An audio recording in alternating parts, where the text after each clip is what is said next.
नमस्कार। Life in colour में आप सभी का स्वागत है।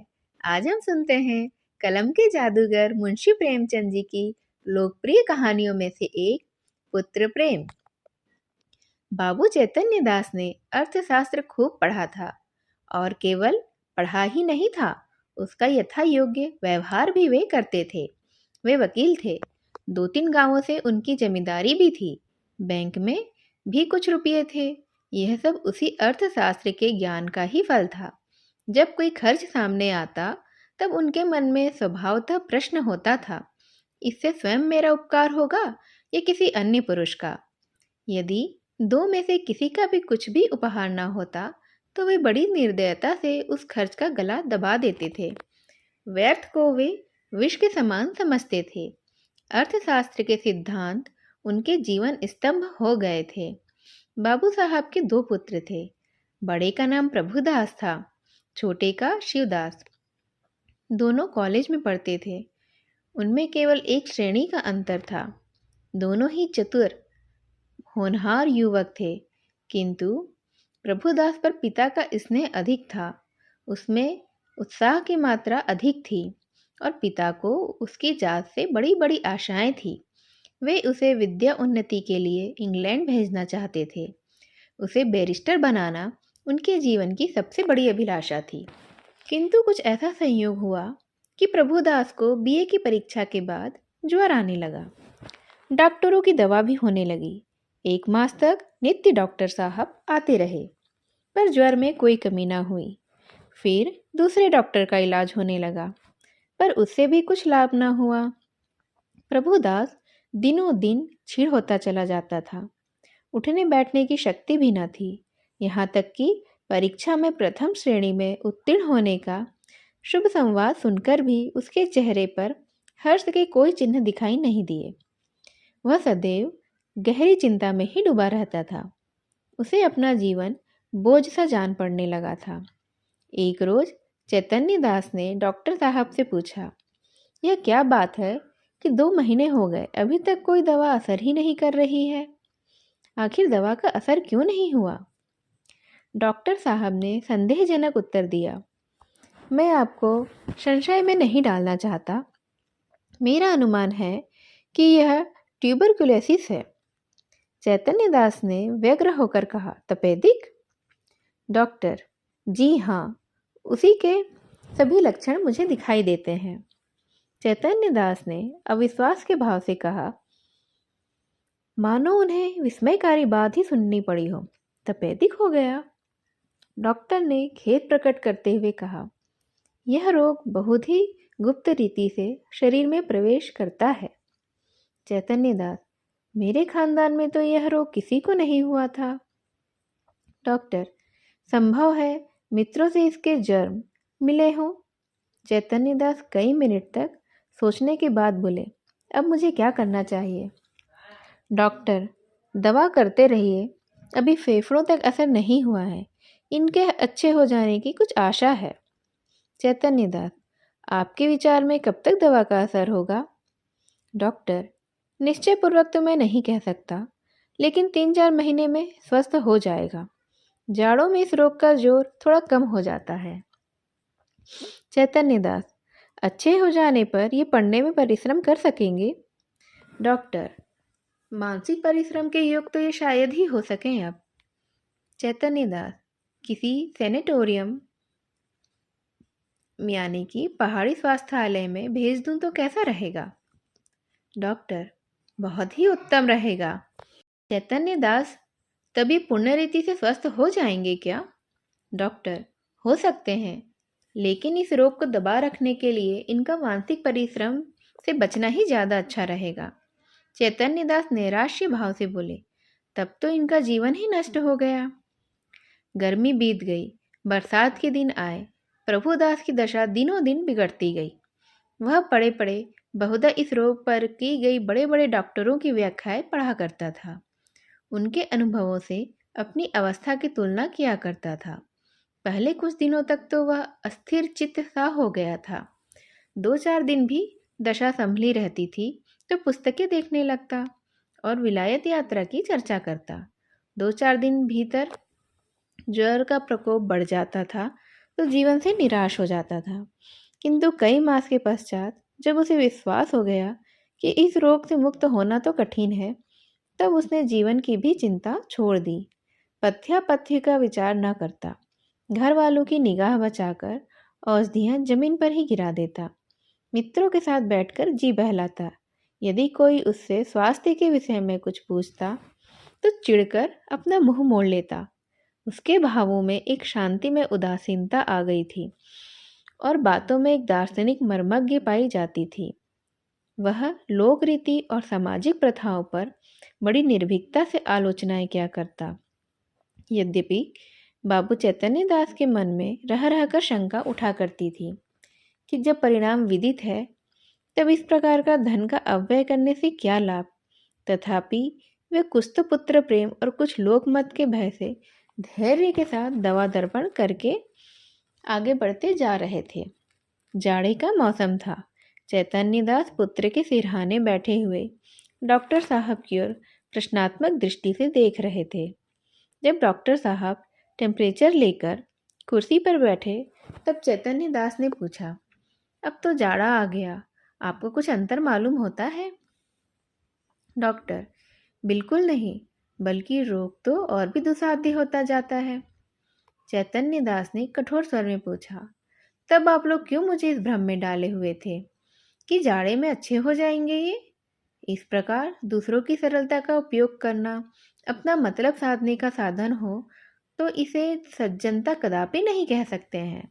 डॉक्टर ने नम्रता से कहा, ऐसी दशाओं में हम केवल अनुमान ही कर सकते हैं और अनुमान सदैव सत्य ही नहीं होते। आपको जेरबारी अवश्य हुई, पर मैं आपको विश्वास दिलाता हूँ कि मेरी इच्छा आपको भ्रम में डालने की नहीं थी। शिवदास बड़े दिनों की छुट्टियों में आया हुआ था। इसी समय वह भी कमरे में आ गया और डॉक्टर साहब से बोला, आप पिताजी की कठिनाइयों का स्वयं अनुमान कर सकते हैं।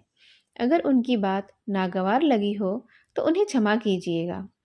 चैतन्य दास ने छोटे पुत्र की ओर वात्सल्य की दृष्टि से देखकर कहा, तुम्हें यहाँ आने की जरूरत थी क्या? मैं तुमसे कितनी बार कह चुका हूँ कि यहाँ न आया करो, लेकिन तुमको सब्र ही नहीं होता है। शिवदास ने लज्जित होकर कहा, मैं अभी चला जाता हूँ, आप नाराज ना हो। मैं केवल डॉक्टर साहब से यह पूछना चाहता था कि भाई साहब के लिए अब क्या करना चाहिए। डॉक्टर साहब ने कहा, अब केवल एक ही साधन और है, इन्हें इटली के किसी सैनिटोरियम में भेज देना चाहिए। ऐसी दशाओं में चैतन्य दास ने सजग होकर पूछा, कितना खर्च होगा? ज्यादा से ज्यादा 3,000। आपको साल भर रहना होगा।